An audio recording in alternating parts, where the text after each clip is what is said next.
Fire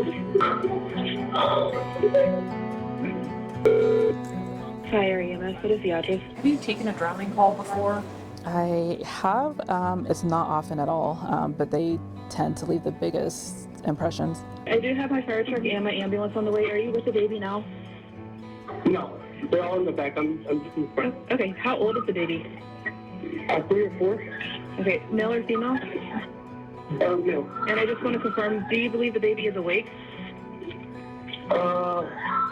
They don't know. No, they don't cry. Okay, do you believe the baby is breathing? I don't think so.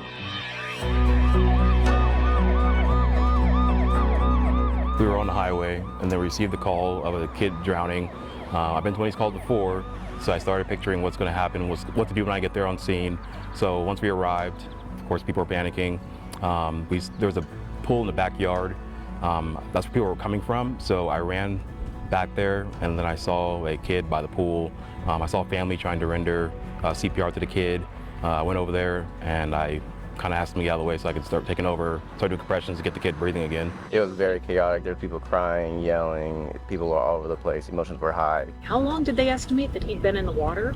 We were told between 5 and 10 minutes, but after watching video, it looked like it was about 8 to 9 minutes. So you were doing CPR then until firefighters arrived? Yes.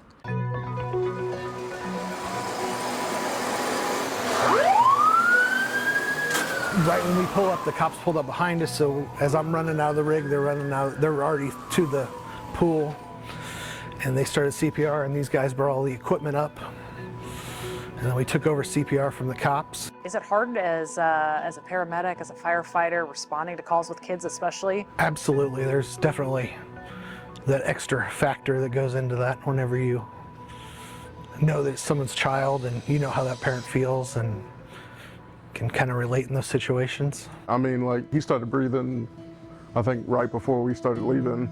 So, like, it felt more likely that we were going to be as a positive kind of outcome. What was it like when you saw him take some breaths? That this might actually turn out all right. I mean, do you kind of, in your line of work, do you have to prepare for the worst?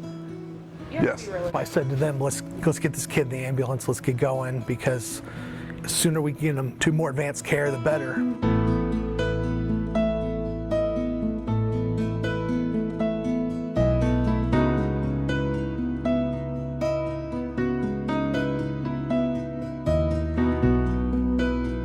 We focus on the airway, the breathing, the circulation. So we want to make sure that we establish an airway, make sure that the patient's getting oxygen, support their blood pressure, and try and take care of any injuries to other organs.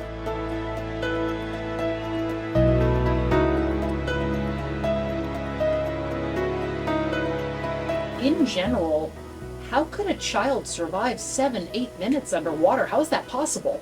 Yeah, so it is pretty amazing, but children are very resilient and sometimes they are able to recover from prolonged periods with lack of oxygen. I was shocked because a lot of those calls don't go that well. So for this to have ended the way it did, it helped a lot that there was somebody there who knew CPR. Once you get blood circulating, we could take over from there and we could save a life.